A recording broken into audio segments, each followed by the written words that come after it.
صل على محمد وآل محمد اللهم إني Matematika menurut Al-Quran. الثناء بحمدك Dalam perhitungan matematika dalam Al-Quran ini hasilnya nanti di akhirat sebagai pembuktiannya. Pembuktian ini adalah yang paling pas dalam keadilan Allah Subhanahu wa Ta'ala berfirman, artinya mereka itulah yang membeli kesesatan dengan petunjuk. Maka perdagangan mereka itu tidak beruntung dan mereka tidak mendapat petunjuk. Quran Surat Al-Baqarah 2 ayat 16. Matematika dalam makrifat menurut Abdul Hadis bin Abdul Latif adalah perhitungan angka antara perkalian, pertambahan, pengurangan dan pembagian biasanya digunakan bidang keuangan yang dapat mengetahui rugi dan untungnya hasil usaha kita sebagai pekerja atau usaha lainnya. Penghayatan orang bodoh mencari Allah sebelumnya hamba mohon bila ada kesalahan diampuni karena Allah Subhanahu wa Ta'ala lah yang memiliki kebenaran yang hakiki amin. Biasanya setiap para pedagang apapun itu menggunakan timbangan sebagai tanda berat ringannya itu perhitungan jumlah yang akan dibayar sesuai berat dan hitungan barang. Dan timbangan tanda berat ringannya benda itu adalah sebagai tanda bukti untuk bertransaksi oleh kita yang terlihat jelas oleh mata dan hati sebagai fakta sebagaimana Quran Surat An-Najm 53 ayat 11 yang artinya hatinya tidak dapat mendustakan apa yang telah dilihatnya, namun kebanyakan manusia lengah terhadap musuh dalam diri yang selalu mengintainya yang membuat merubah hati menjadi gelap yang diangan-angannya itu dengan hanya keuntungan sehingga timbangan tersebut dirubah berat yang sebenarnya yang seharusnya 1 kilogram diubah menjadi 9 on. Ini adalah perbuatan musuh manusia yang paling keji. Inilah perbuatan setan terhadap para pedagang.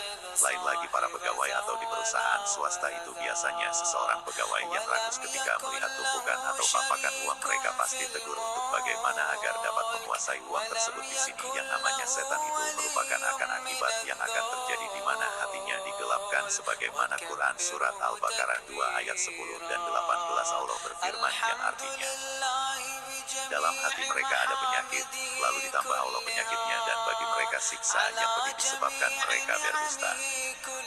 Lalu kemudian ayat 18-nya Allah berfirman artinya, mereka bisu tuli dan buta maka tidaklah mereka akan kembali ke jalan yang benar. Semuanya panca inderanya telah dikunci sehingga mereka tidak peduli dengan kebaikan dalam menjalani kehidupan yang sebenarnya.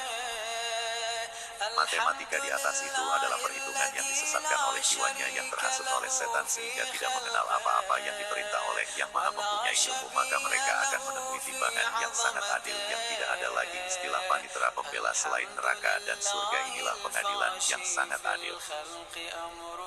Adapun matematika yang sempurna adalah timbangan lahiriah dan timbangan batinnya itu menyatu bagaikan kalimat tauhid. Inilah manusia yang takut kepada yang tidak terlihat gaib, ialah Allah Subhanahu wa Ta'ala.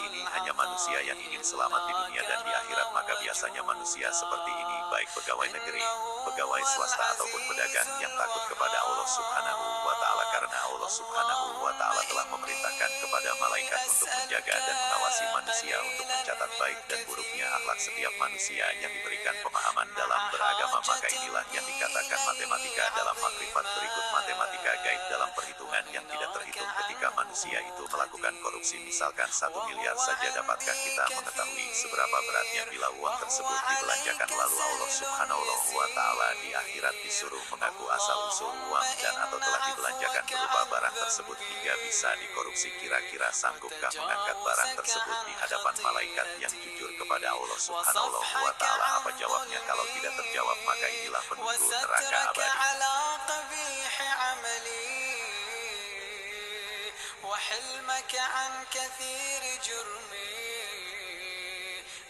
Begitu juga dengan kejahatan lainnya, misal seperti membunuh, memperkosa, tidak mengakui kedua orang tuanya, bahkan menjalani kemusyrikan, menduakan Allah Subhanahu wa Ta'ala. Ini contoh penghuni neraka jahanam. Nauzubillah min zalik. Sebenarnya yang namanya benda yang diciptakan oleh manusia berupa timbangan diri, sifat kejujuran atas perintah Allah Subhanahu wa Ta'ala sebagai alat keadilan transaksi, tetapi yang namanya timbangan tersebut adalah sifatnya benda lahiriah. Maka disinilah awalnya Dajjal untuk mengusik, untuk menyesatkan manusia di jalan Allah Subhanahu wa Ta'ala, terutama bagaimana caranya untuk merusaknya. Tentunya timbangan batin yang ada pada setiap manusia, di mana Allah Subhanahu wa Ta'ala mewanti-wanti dengan yang hanya timbangan itu terdapat 9 surat dan banyak lagi menjelaskan tentang timbangan, diantaranya Quran Surat Hud 11 ayat 85 yang artinya, dan wahai kaumku penuhilah takaran dan timbangan dengan adil, dan janganlah kamu merugikan manusia terhadap hak-hak mereka, dan janganlah kamu membuat kejahatan di bumi dengan berbuat kerusakan.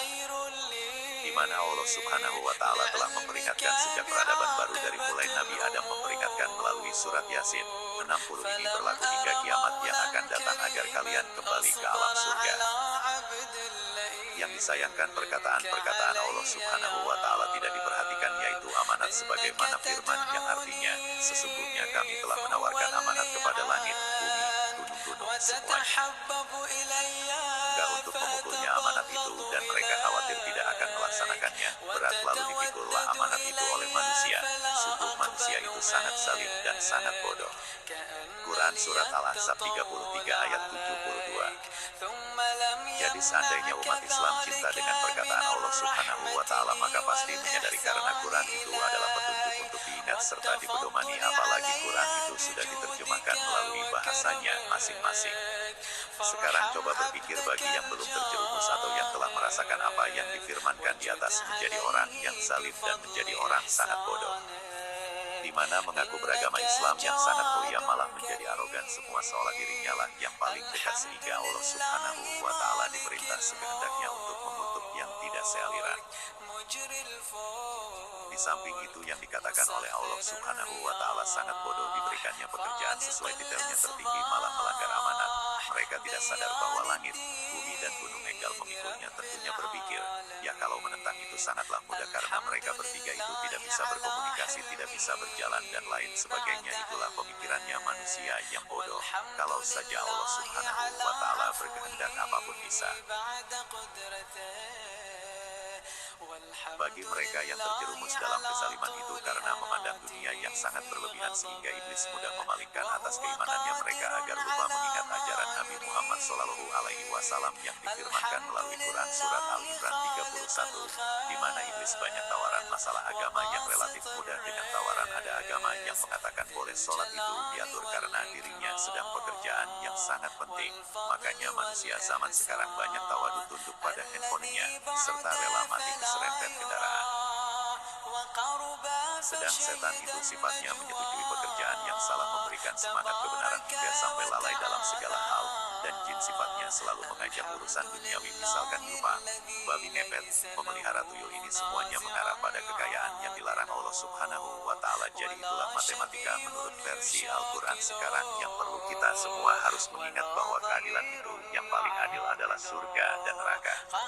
Ditulis oleh Abdul Hadis Anzami Tahan bin Abdul Latif, tanggal 3 Oktober tahun 2021.